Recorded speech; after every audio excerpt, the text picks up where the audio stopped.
Bollywood cinema ലോകത്തെ ഏറ്റവും ആരാധകപ്രീതിയുള്ള താരങ്ങളാണ് അഭിഷേക് ബച്ചനും ഐശ്വര്യ റായിയും. ഇരുവരുടെയും ദാമ്പത്യ ജീവിതത്തിലുണ്ടായ വിള്ളൽ സോഷ്യൽ മീഡിയയിൽ വിവിധ തരത്തിലായിരുന്നു പ്രചരിച്ചിരുന്നത്. ഇരുവരും വേർപിരിഞ്ഞെന്ന തരത്തിലുള്ള വിവിധ വീഡിയോകളും വാർത്തകളും വ്യാജമായി പ്രചരിപ്പിക്കുകയും ചെയ്തിരുന്നു. എന്നാൽ താരങ്ങൾ ഇതുവരെ ഇക്കാര്യം സ്ഥിരീകരിച്ചു വന്നിരുന്നില്ല.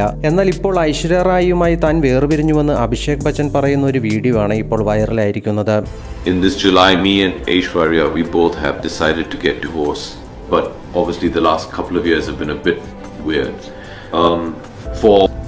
താൻ വിവാഹ ജീവിതം അവസാനിപ്പിക്കുകയാണെന്നും അതിന്റെ കാരണങ്ങൾ വിശദീകരിക്കുന്നതുമായ അഭിഷേക് ബച്ചന്റെ ഒരു വീഡിയോ ആണ് സോഷ്യൽ മീഡിയ പ്ലാറ്റ്ഫോമുകളിൽ വ്യാപകമായി പ്രചരിക്കുന്നത്. ഈ വീഡിയോ വളരെ വേഗം തന്നെ സമൂഹ മാധ്യമങ്ങളിൽ വൈറലായി. വീഡിയോയുടെ സത്യാവസ്ഥ മനസ്സിലാക്കാതെ പതിനായിരങ്ങൾ അത് ലൈക്ക് ചെയ്യുകയും ഷെയർ ചെയ്തുമൊക്കെ പ്രചരിപ്പിച്ചു. ഒറ്റനോട്ടത്തിൽ തിരിച്ചറിയാൻ പ്രയാസമാണെങ്കിലും ശ്രദ്ധിച്ചു നോക്കിയാൽ AI ഉപയോഗിച്ച് തയ്യാറാക്കപ്പെട്ടതാണെന്ന് മനസ്സിലാക്കാൻ സാധിക്കുന്ന വീഡിയോ ആണിത്. AI ഉപയോഗപ്പെടുത്തിയുള്ള വ്യാജ പ്രചരണത്തിന് ഇരയാവുന്ന ഒടുവിലത്തെ ബോളിവുഡ് താരമാണ് അഭിഷേക് ബച്ചൻ. നേരത്തെ ആമിർ ഖാൻ, രൺവീർ സിംഗ്, രശ്മിക മന്ദാന, കത്രീന കൈഫ്, കജോൾ തുടങ്ങിയവരൊക്കെ ഇത്തരത്തിലുള്ള വ്യാജ പ്രചരണങ്ങൾക്ക് ഇരകളായിരുന്നു. അതേസമയം ഒരു വിഭാഗം ആരാധകർ ഇതിനെതിരെ പ്രതിഷേധം രേഖപ്പെടുത്തിയും എത്തുന്നുണ്ട്. അമിതാഭ് ബച്ചനും ഐശ്വര്യ റായിക്കും ഇടയിലുള്ള വിവാഹബന്ധം ഉലച്ചിൽ നേരിടുകയാണെന്നും ഇരുവരും വേർപിരിയലിന്റെ വക്കിലാണെന്നുമൊക്കെ ബോളിവുഡ് ഗോസിപ്പുകൾ അടുത്തിടെ സ്ഥിരമായി വരാറുണ്ട്. ഇതിന്റെ ചുവട് പിടിച്ചാണ് അഭിഷേകിന്റെ പേരിൽ വ്യാജ വീഡിയോയും ഇപ്പോൾ എത്തിയിരിക്കുന്നത്. AI സാങ്കേതിക വിദ്യയുടെ പ്രയോജനങ്ങൾ ഉപയോഗപ്പെടുത്തി വ്യാജ ഫോട്ടോകളും വീഡിയോകളും പ്രചരിപ്പിക്കുന്നത് ഇപ്പോൾ നിത്യസംഭവമായിരിക്കുകയാണ്.